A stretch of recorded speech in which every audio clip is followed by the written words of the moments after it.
Out Gospel Radio in Ocho Rios, Santana, Jamaica. Thanks for listening. Stay tuned. It's a big fight, and we already won. Oh my God, yeah. It's a big fight, and we already won. And we all. It's a big fight, and we already won.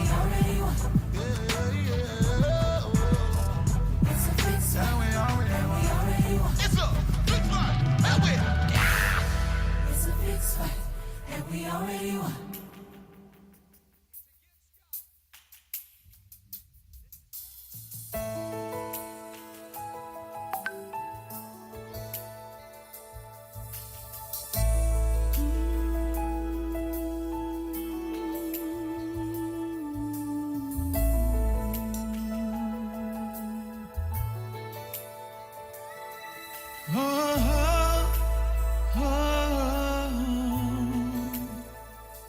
Heavenly Father, heal our land. Heavenly Father, stretch forth your mighty hand. Show us how to care for our brother. Show us how to love our neighbor. And like a candle, shine your love to let our children know that we care.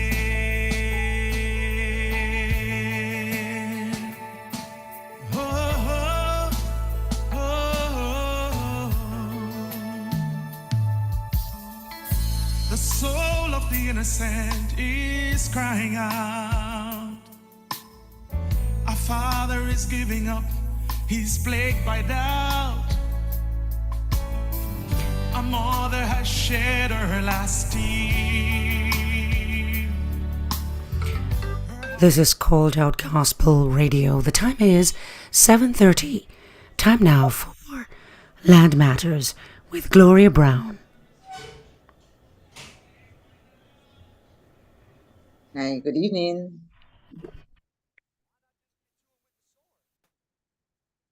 Good evening all, and welcome to Land Matters. And we recognize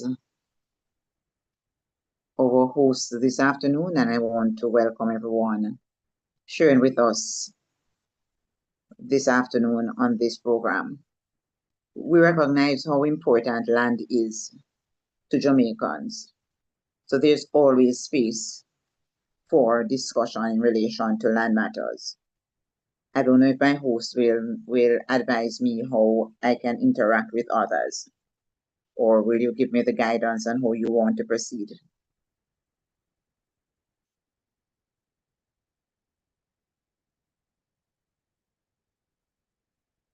So listeners, we're talking about land. I've already said to persons whom I've been talking to that land is very important to Jamaicans, and we take our land ownership seriously, sometimes a bit too seriously, because we have had many challenges, many of the disputes that come before the court. They are because of land ownership, how people deal with land, how people view land, how people look at land ownership. And I've said to persons that I'm not sure if it's because we left, the majority of us, our ancestors came out of Africa with nothing, sometimes not even clothes on their back. So we had no land, we had to leave the land behind. And when we came to for example, Jamaica, after slavery, after emancipation in 1838, no provision was made for the slaves who were leaving these plantations. The British having already cut up the land for those who had come from England, because that was part of the enticement. That's how they enticed people to come to Jamaica, by promising these many poor whites that they would give them land. So in some research I did earlier when I had a previous employment, when we went out and started doing investigation, we found that for a lot of the communities, a lot of the districts, they were already titled from 1899, etc., 19 early, titled in large acreage in names of persons that nobody knew about. So when you start looking at a situation and thinking, hey, I'm going to be getting a title for the first time, you recognize that these properties were already shared up. So when slavery was abolished, no provision was made for the ex-slaves who left the plantations. So everybody leaving these plantations, they were really, wherever they went, they were squatters, which is why you see so many Jamaicans now living in some marginal lands, in some hills, and you wonder, how could people go to live at some of these places? But those were the marginal lands that nobody wanted because the plains were already shared up. And even those marginal lands were owned, but persons might not. The owners probably were less reluctant because those hillside lands could not raise, could not, entertain sugarcane plantations. They needed the plains for that. So we have had a history of land ownership challenges, and we're inheriting that even now today. So I encourage listeners, I encourage persons who have land, those outside of Jamaica, those inside of Jamaica, to protect your land. Because we're looking now at what I call a land grab, where persons are recognizing how valuable land is, and persons are looking to get land sometimes at any cost. At any cost. So persons have to be so careful and protect whatever they have. Look at the family land. That's another challenge we're having, generational land, family land. Persons having challenges in relation to that area as well. Because a lot of the lands that we have is really generational land, we call it nowadays. Sometimes we call it family land. Because my grandfather, when he died, he had 8 children, but when he died, there were 50 odd grandchildren. So you can imagine that my grandfather's land now, some of the grandchildren have died, most of his children have died. So it belongs to many generations, probably over 100 and odd people own that property now. How do you deal with that? Those are some of the things that we need to look at. Also, I encourage everybody, you have a little piece of land, title it. So the first thing I always encourage my persons who come into my office, if you have a piece of land, get it surveyed. That's the first thing you start with, so you know your boundary. And it's always good if you have a dispute in terms of boundary, when you determine the boundary, even fence the side that has the dispute. You might not be able to put a fence around the entire property, but fence the disputed area so you can establish your boundary. And get it surveyed, know where your pegs are, use something, maybe a permanent marker, because a lot of the surveyors will put concrete markers, some will use steel pegs to mark the boundary. But we know sometimes we have our neighbors who might decide to move a peg. And the Bible speaks about that too, about moving the landmarks. That's another passage that we probably can look at another time. But we want to encourage our listeners to sort out your ownership, your land, the portion of land that you own. Get it determined by getting a survey and secure it. Secure it by fencing it. I always say to my listeners as well, maybe you don't want to build on it now, but plant some fruit trees on it. Jamaica is so blessed because now it's time, now apples are bearing. You go under any apple tree, any ackee tree, and you see so many seedlings. Even if it's not your intention to put fruit trees on it permanently, put them on it now, because we have found that Jamaicans are a little reluctant to cut down fruit trees. So they might be reluctant to cut down your orange tree or your mango tree or your ackee tree in order to take away your land. So I always tell my listeners, especially those abroad, to get the property fruited. You get something on it so persons can know that, yes, somebody owns this property. Put up your no trespassing sign, and I'll say even barbed wire fencing, and look at the land every now and then.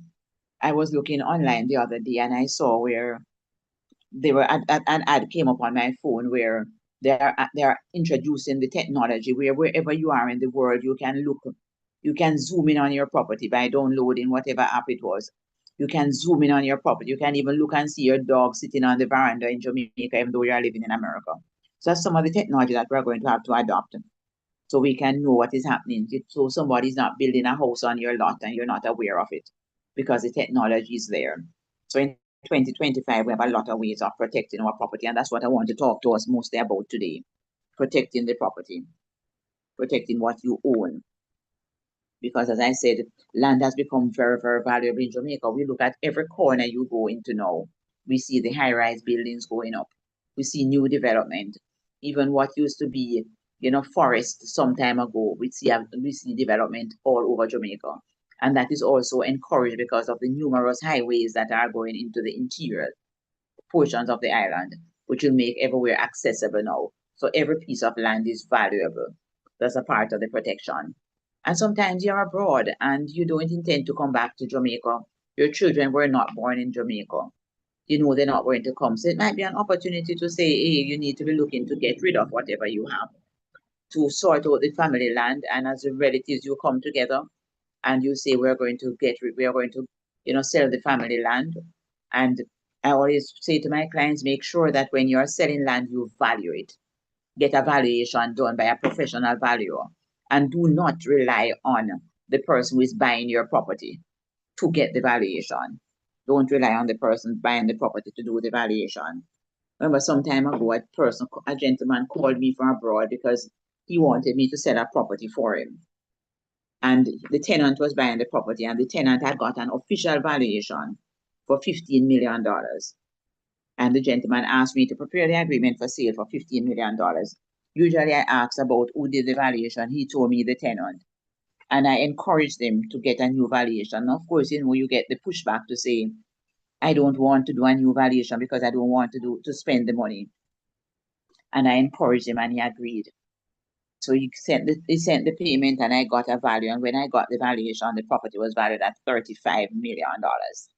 And the tenant had got an official valuation for $15 million. So I'm saying this to say that always ensure that your property is valued before you do anything. And sometimes you can even get an estimate of the value. Some of the valuers will do an estimate. Some call it a letter of valuation. It's just a 1 or 2 page document. It's not the book like what you'd get for the official valuation. But they'll visit the property and give you an estimate. And you can use that as a guide, just to see if what you're selling, because if you're selling is at the correct price. Because as I've said, I've seen where persons have sold property and they are so sorry about having sold because they recognize that they gave away the property really because of what they thought it was valued. And a lot of times persons make these arrangements with their friends abroad. So you have a friend working with you at the hospital and you make an arrangement to sell the property to the friend, not recognizing that properties in Jamaica have escalated significantly. Because remember, the first thing is that the dollar is very weak. Okay, our dollar is very weak. So property values have escalated. And also the property, literally, because the country has become so developed in terms of housing structure, that property values have gone up significantly. So the valuation you got last year is not going to be the value you're going to get today. So I'm always encouraging my listeners to constantly update your valuation. And also the value on the tax roll is not the value. The tax roll value, first of all, is unimproved. It doesn't take into consideration the house that's on the land, the trees, or a lot of different things. It doesn't take into the consideration the fact that your neighbors have now built houses on the 2 sides of you or behind you, that the community has become developed, because that valuation was done some time ago. So don't use that as a value. Get an official valuation. And if you are not satisfied with the official one, after you have got the official one, get an estimate of value, or as we said, a letter of valuation, in order to assist you to determine the correct price for whatever you are selling. So get your valuation, know where your land is, know what is happening on it. Remember, there's something we call squatters' rights, where squatters, if they have occupied your property for more than 12 years, undisturbed, they can go and claim your property. So don't just leave your land and tell somebody to pay the taxes for you, or ask somebody to control the property, or to plant on it, or to tie their animals on it. Don't do that. If you're going to let somebody do anything in relation to the land, either you pay them or let them pay you and get it official. So Mr. Brown is going to tie his donkey or his goats on your land. Say to him, Mr. Brown, yes, it's fine for you, but I'm going to charge you at even $1 per year. We're going to enter into a written agreement that you're going to sign, and I'm going to make sure that I update that agreement every time it expires. And remember that if you don't update the agreement and Mr. Brown continues on the property for 12 years, even though you had an official agreement at the beginning, Mr. Brown can become the owner after the 12 years have expired. So if a tenant has not paid rent for 12 years, the tenant can own your property. So I'm encouraging persons to protect protect your property. Land is the biggest investment that most of us will make in our lifetime. So because of that, we are encouraged to protect it. It's the greatest investment many of us will ever make in our lifetime, the piece of land or the house that we are buying. So, so protect it. Know what is happening on it. I've said to my listeners, even if your mother is on your property, your mother should have an agreement with you, because your mother might not take your property, but something could happen and your mother could pass on. Your siblings, if they are unreasonable, could say that the property belonged to your mother because she had squatters' rights, and therefore when she passed on, it belonged to all her children.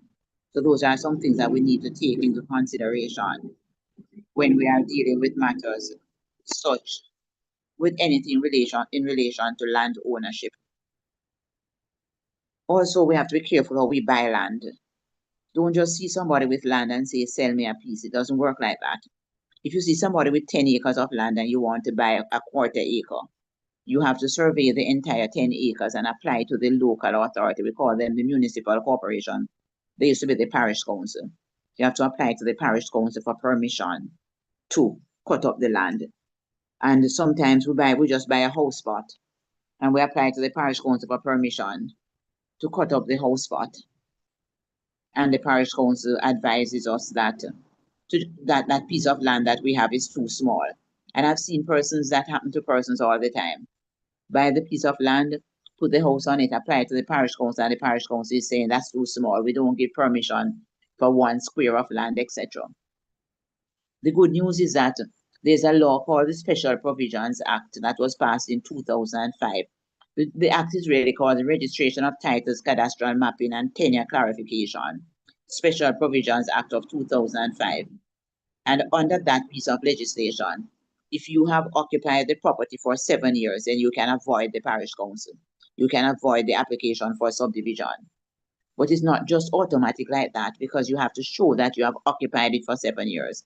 Maybe you have old tax paper, maybe you have a light bill, and you can show that you entered into the contract with JPS or with Water Commission 7 or more years ago. Things like that, or you have an old survey diagram which show that you cut it off more than 7 years ago. Things like those will assist you in getting the subdivision waived. But sometimes when you look at the title says the land is not to be subdivided, which means that will put you in problems. You'd have to apply now to the parish council for the subdivision, and you might get that pushback to say that they are not going to allow you to cut off that smaller piece, that's such a small piece of land. So before you buy land, or before if you have got the land as a gift and the parents only gave you a square, those are some of the things that you need to consider before you start building.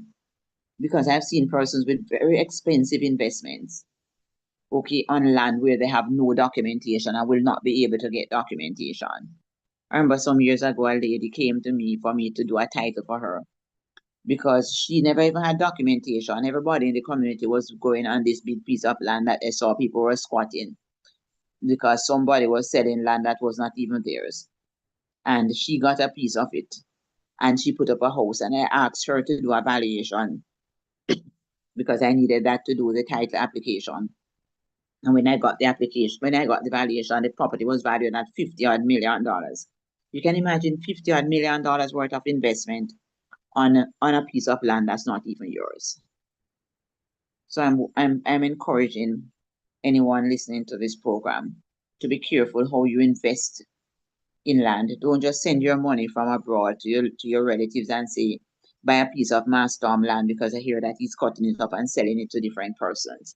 And sometimes when persons come into my office and say, I'm buying a piece of land, Miss Brown, because this gentleman is selling it, and I say to them, how do you know he's the owner? Yes, Miss Brown, I know he's the owner because his Master Charles' last son and all the other children dead. That does not make him the owner. If Master Charles willed it to him, that does not make him the owner. He has to go and probate the will, and then he's in a position to start looking to sell. Okay, and the executor is the one with the right to sell, but you can't just say daddy died, left the property, I am now in charge and I'm going to sell. I'm the last son, I'm the first son, I'm the executor. You have much, much more than that. And as I said, if you are going to sell land, you have an obligation. If you're going to sell land, you have an obligation to get things in order. If you have 10 acres of land and you're going to sell me an acre, you are supposed to have a title for the 1 acre. Okay, you need to have a title for the 1 acre. You can't just have a title for the big 10 acres and going and selling everybody a quarter acre. It doesn't work like that. But as I said, the good news is that if persons have already made that mistake and you have done that 7 years ago, then all is not lost. We'll be able to assist you to get title for that small piece. If you have it more than 7 years ago, and if there is no restriction on the title to say the land is not to be subdivided. If it says the land is not to be subdivided without the approval of the parish council, that is fine. But if it says it's not to be subdivided, full stop, that's when you run into a problem. So I want to encourage my listeners, don't throw your good money out there, and just don't throw money to people to just say, I'm buying a piece of the land, I'm buying a piece of the land. Don't do it like that, okay? Make sure that you do it the proper way so that you'll be able to get a title. And do not start building anything until you have a title in your name. Or maybe you're putting up something and the land is leased to you. Do not put a permanent structure on lease land. That's another part of the challenge as well. And we know persons are reluctant sometimes to live in houses that are not permanent. So you might say, I don't want to put up a plyboard house. But if you are on leased land, you can get notice at any time. Okay, that's the challenge. If you are leasing land, you can get notice at any time. So be very, very careful. Be very careful how you put up your house on land that is leased. Because you might have to, as long as if it's a permanent structure, you have to walk away and leave it. For persons out in Westmoreland and places like those, Westmoreland is the first place in Jamaica I've seen a house being transported on a truck. It's something I saw quite a bit of in Barbados. Okay, because Barbados, like Westmoreland, they have the same kind of ownership, land ownership. Okay, large plantations owned by, by persons. So they own large sugar plantations, etc., from slavery days, some of them. So therefore, when they don't sell the land, they lease land to persons to put up their houses. So because of that, if you look in Barbados and in Westmoreland, a lot of what you call chattel houses. Okay, they are portable, they can be moved. Okay, because of the land ownership, persons don't want to put up permanent structure because if anything happens, it's a lease agreement, you have to walk away from it.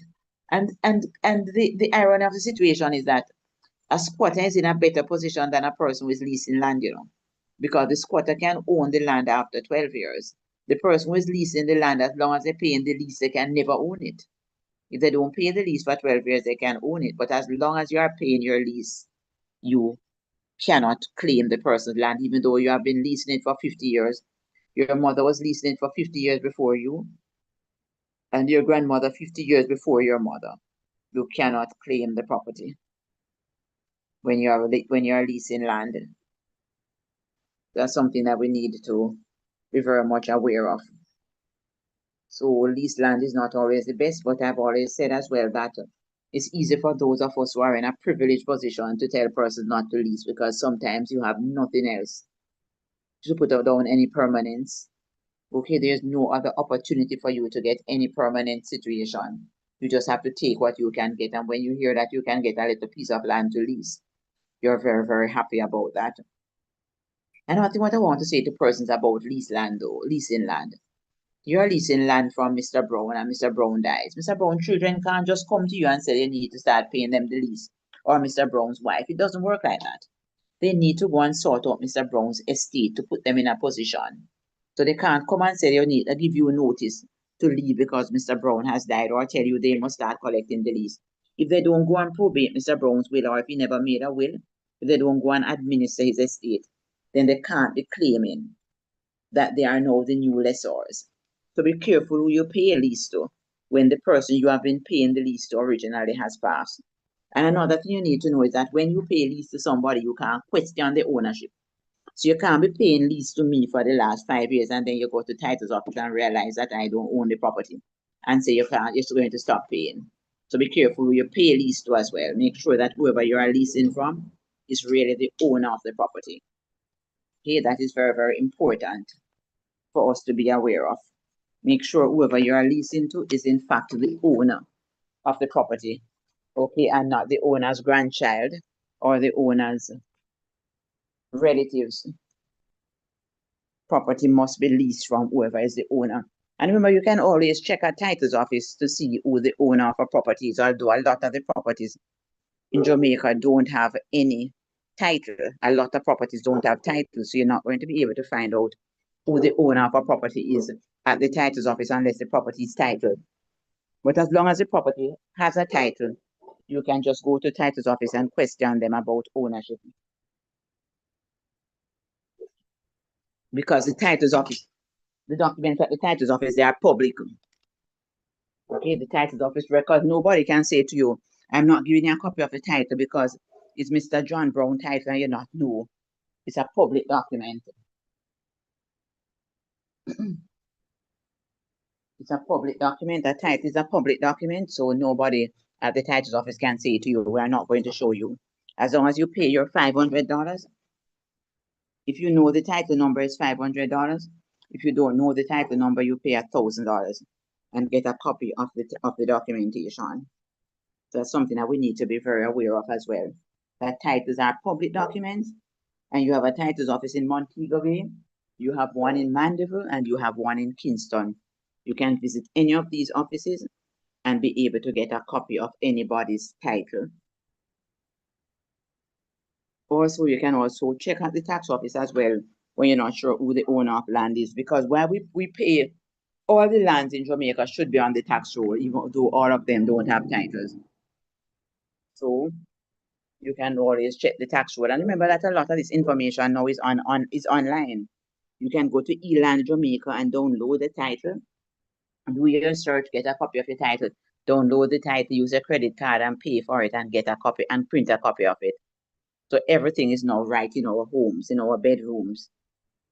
We don't have to be too concerned now to say you have to go to Mandeville or to Kingston. You can do the search and get a copy of the title by going to eLand Jamaica or the NLA website, and you'll be able to get copies of your documentation. So I want to encourage my listeners this afternoon to make every effort to get a copy of your title of your documentation or any document that you own, even if your titles, because a lot of times persons come into the office and say, I bought the house through housing trust, so it doesn't have a title. But it does, because just that housing trust is going to hold on to the title until you have paid off the mortgage.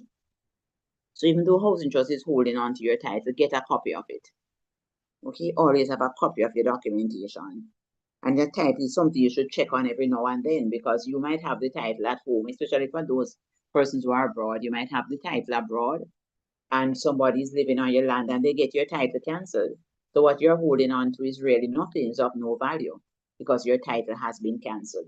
So that's something else that I want my listeners to be aware of, that the title in your hand could be dead. So every now and then you need to know what is happening and you need to check on your title, because we have a lot of fraud as well in relation to land ownership. Somebody came to me the other day and told me that she has a house in Kingston and she got notice to vacate, only to realize that somebody has acquired her property by adverse possession, even though she's still occupying it. So we need to know that sitting down, having the documentation is not enough. Also, we have this thing in Jamaica to say, I am paying the taxes. Okay, that is not important. What is important is who is occupying the property. So you go abroad and you pay your taxes every year, go online and pay, and you leave your house and I break in the house and live in it. After 12 years, the house is mine. Okay, undisturbed. Okay, so that's not enough just to say I'm paying the taxes. You need to know who is occupying your property. Even if it's your relatives, let them pay the peppercorn rent and get proper documentation. You're sending monies out here for persons to look after your property. Don't give the money to somebody when they are coming out to give to them. Use proper legitimate channels to transfer the money, so that if anything should happen and the persons want to claim, you can show the receipt to say, hey, see, I send this person money through this company every year. Let them explain to the judge why is it that you'll be sending them money if they are claiming your property. So all of those things you need to be aware of and you need to use to protect your interests. And I never ever give a talk about land ownership without encouraging persons to write their wills. And that's something that I will talk about on another program. But I'm encouraging all my listeners to write a will as long as you reach 18, because you can't write a will before the age of 18. Let us get in the will writing culture, get in the habit of writing our wills.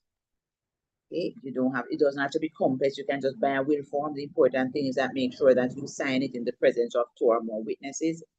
And the will form is very user friendly. It guides you on how to proceed. So that's an encouragement as well to persons to make sure that you write a will. And these days we have the technology in our hands.